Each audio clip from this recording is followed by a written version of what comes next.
दीर्घ संधि। कौन सी संधि? दीर्घ संधि। जैसे संधि के विषय में आप जान चुके हैं कि संधि 3 प्रकार की होती है मुख्य रूप से। स्वर संधि होती है, व्यंजन संधि होती है और विसर्ग संधि होती है। स्वर संधि होती है, व्यंजन संधि होती है और विसर्ग संधि।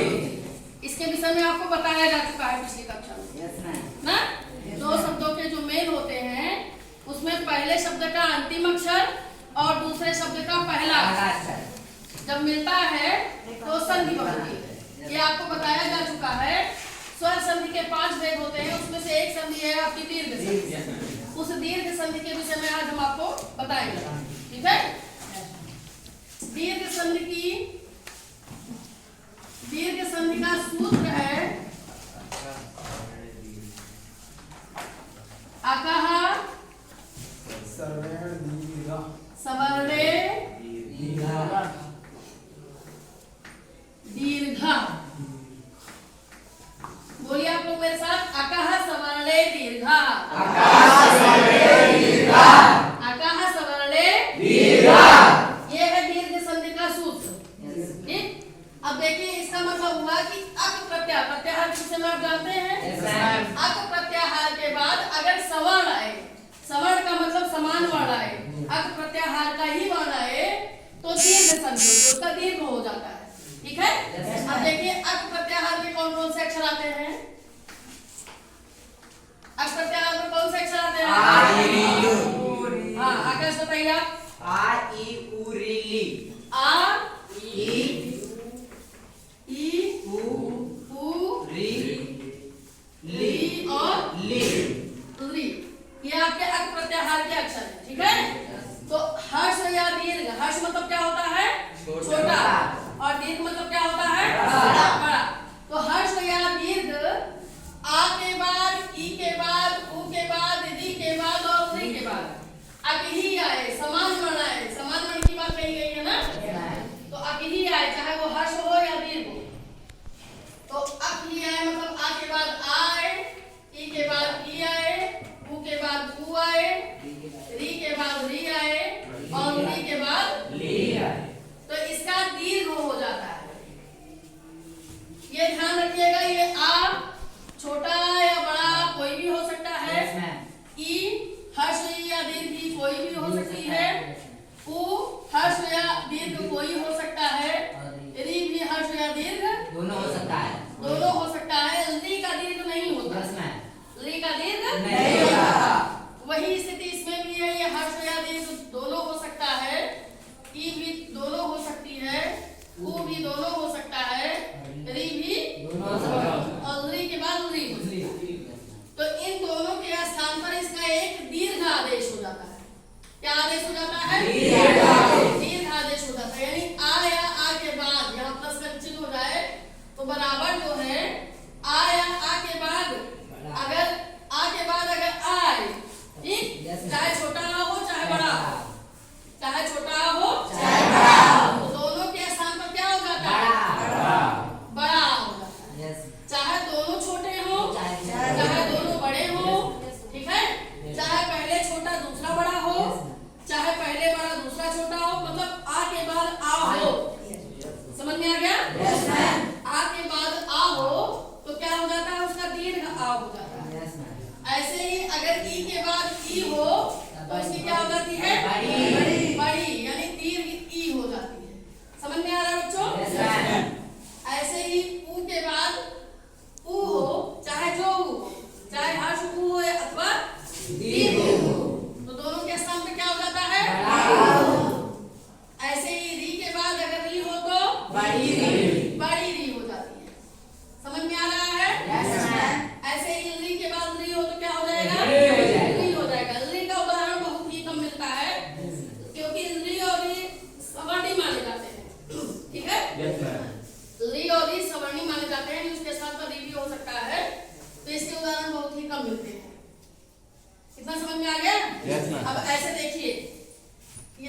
आ हो जाएगा।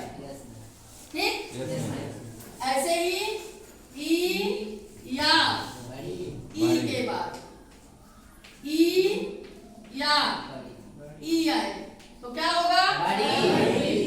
दीर्घ भी बोल सकते हैं आप। प्रायः दीर्घ और हर्ष हुआ या दीर्घ शब्द का ही प्रयोग कीजिए। ठीक, उसके बाद अगर ऊ या, ऊ के बाद क्या है? ऊ या ऊ आए तो क्या होगा? दीर्घ ऊ। ठीक, ऐसे ही री अथवा री के बाद री अथवा री आए तो क्या हो जाएगा? री हो जाएगा। इतना आ गया समझ में? सबको आ गया समझ में? ठीक, आप बताइए आलोक, अक प्रत्याहार में कौन से अक्षर आते हैं? आ ई री आ ई ली आ ई उ री री। किस सूत्र में आएगा? माहेश्वर सूत्र के ये अक प्रत्याहार कहां से कहां तक बनेगा? आयु रिली आयुड़ो, शाबाश, बहुत बढ़िया। इतना आया समझ में? अब आप उदाहरण देखिए। उदाहरण देखिए, इसको मिटा दूं? समझ लीजिए, तब इसके अभ्यास कार्य को आप कीजिए। ठीक है, ध्यान से समझिए। देखिए पहला उदाहरण देखिए, आया आ के बाद आए, आया आए तो क्या होता है? दीर्घ होता है। जैसे एक शब्द हो गया धन, धन अर्थी, क्या बना? धन धन अर्थी। अब बताइए, धन शब्द है, पहले शब्द का अंतिम वर्ण क्या है? आ। कैसे है देखिए, धन शब्द का वर्ण विच्छेद आप कर सकते हैं। जैसे धा हुआ, उसके बाद क्या है? आ है, फिर क्या है? ना है, फिर क्या है? आ है। धन का अंतिम अक्षर में क्या मिला? आ। एक तो मिला? ना? तो इसका मतलब यहाँ पे क्या है? उसके बाद क्या आया है? हर्षवाद। उसके बाद अब इन दोनों के स्थान पे क्या आदेश होगा? बड़ा आदेश होगा। दीर्घ आदेश होगा किस संधि से? सूत्र क्या है? आकाश सवरे दीर्घ। ठीक, अब इसको जोड़िए। जैसे धन था ना, ये हर्ष ना से जब स्वर निकल जाएगा तो ये तो आधा हो जाएगा। अब इन आ और इस आ के स्थान पे, यानी इन दोनों के स्थान पे आपका एक दीर्घ आदेश होगा। और उसके बाद बचा क्या आपका? थी। ये बन गया क्या? आगे समझ में? ऐसे ही और उदाहरण देखिए, इसको मिटा दूं?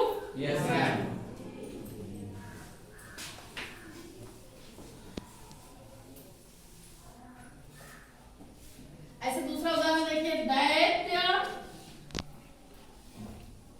धन आकारः, दैत्य धन आकारः। अब बताइए बच्चों, पहले शब्द का अंतिम अक्षर क्या मिल रहा है? आ मिल रहा है। हर्षवाद अथवा दीर्घ आ? कौन सा मिल रहा है? हर्षवाद मिल रहा है। शाबाश। उसके बाद दूसरे शब्द का पहला अक्षर क्या मिल रहा है? दीर्घ आ मिल रहा है। अब दोनों मिला के दीर्घ संधि क्या कहती है? आ के बाद आए तो क्या होता है? दीर्घ आ होता है। Very good. अब इसको जोड़ेंगे तो क्या बनेगा? जोड़िए।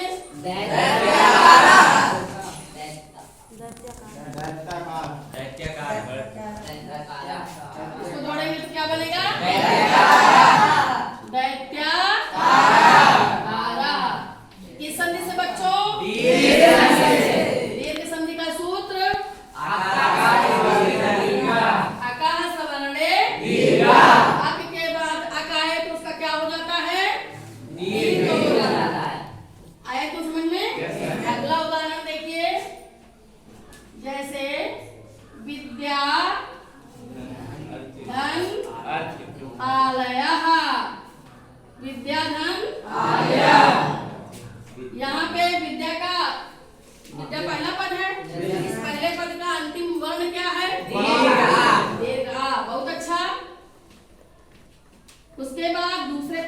पहला अक्षर क्या है?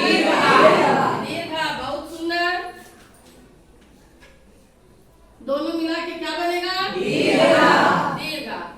अब तीनों उदाहरण में आप लोगों ने कुछ अंतर देखा? क्या अंतर देखा?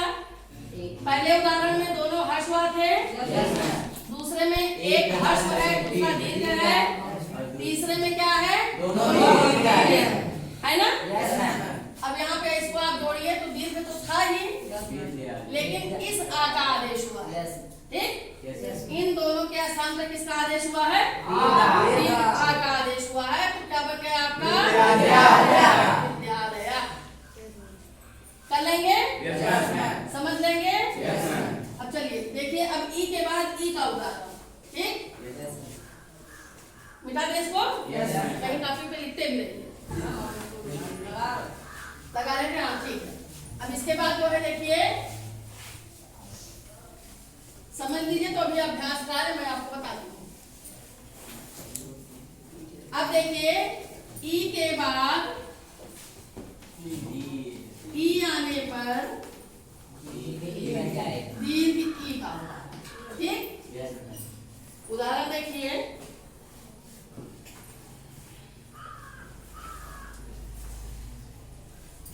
मुनि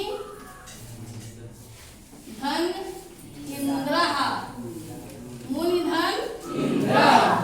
अब बच्चों बताइए, पहले शब्द का अंतिम अक्षर क्या है? हर्ष ई है।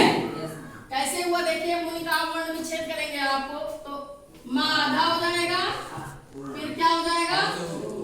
फिर क्या हो जाएगा? फिर क्या हो जाएगा? अंतिम अक्षर क्या प्राप्त हुआ? ई। समझ में आ रहा है कैसे निकल रहा है? अब यहाँ पे हो गया देखिए ई, और दूसरे पद का पहला अक्षर क्या है? हर्ष ई है। दोनों मिला के क्या आदेश होगा? दीर्घ ई आदेश होगा। बहुत बढ़िया, बहुत अच्छे समझ रहे हैं आप लोग। अब इसको मिलाएंगे तो ये जो छोटी ई की मात्रा थी इसमें हो गई दीर्घ ई हो गई। क्या बन गया? मुनीन्द्रा। ठीक? ऐसे ही देखिए, क्षिति धन ईशः। क्षिति धन ईशः। ये कौन सी है? पहले पद का अंतिम अक्षर हर्ष। उसके बाद क्या है? दीर्घ ई है। दोनों मिला के क्या बना? दीर्घ ई बन गया। और अब क्या बनेगा ये? ऐसे क्या? नहीं मैम, सही है? गलत। हाँ, गलत है। यही मैं देखना चाह रही थी कि आप लोग पकड़ पा रहे हैं कि नहीं पकड़ पा रहे हैं। क्या बनना चाहिए ये? क्षितिशाः ना?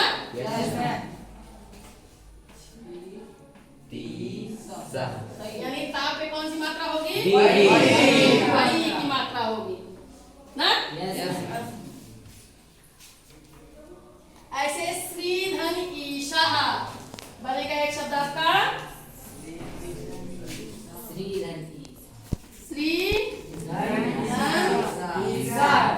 ईशाः। यहाँ पहले पद का अंतिम अक्षर दीर्घ ई, दूसरे पद का पहला अक्षर दोनों मिला के क्या बन जाएगा आपका? श्रीशाः। आया समझ में? अब है ऊ के बाद ऊ आने ना? ऊ के बाद ऊ आने पर क्या बनेगा? दीर्घ ऊ बनेगा।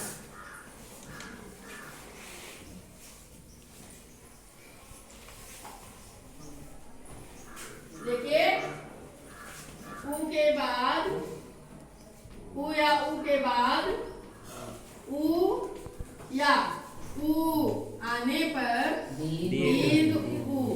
ठीक? अभी आप लोगों से कराएंगे, समझते रहिएगा कायदे से।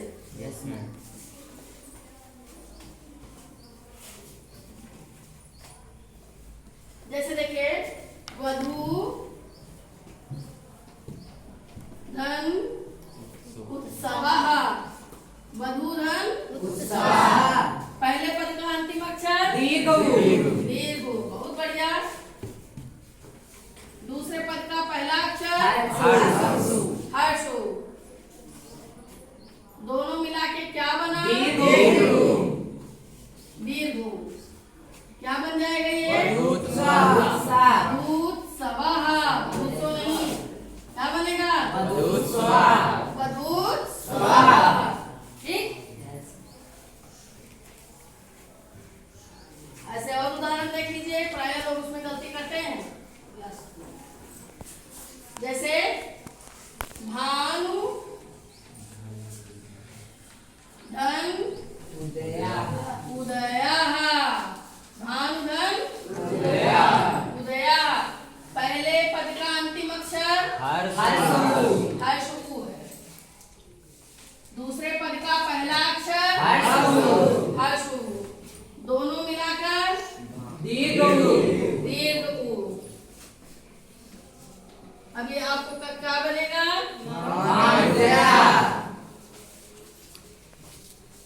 भा ना पे छोटे उ की मात्रा बड़े उ की मात्रा उदयः भानु आया समझ में। यस मैम ऐसे साधु धन उत्तम क्या है किताब में देखते रहिए समझते रहिए फिर इसको अभ्यास कार्य करिए पहले समझना जरूरी है ठीक है। यस मैम जब समझ जाएंगे तो हमेशा आपके लिए अच्छा रहेगा। साधु धन उत्तम यहाँ पे कौन सा पहले पद का अंतिम अक्षर क्या है आप बताइए बेटा पहले पद का अंतिम अक्षर क्या है हर्ष ओ वेरी गुड बैठ जाइए। दूसरे पद का पहला अक्षर है आप बताइए हर्ष ओ बहुत अच्छा दोनों मिला के क्या होगा आप बताइए बेटा बड़ा बहुत सुंदर। अब ये क्या बनेगा साधु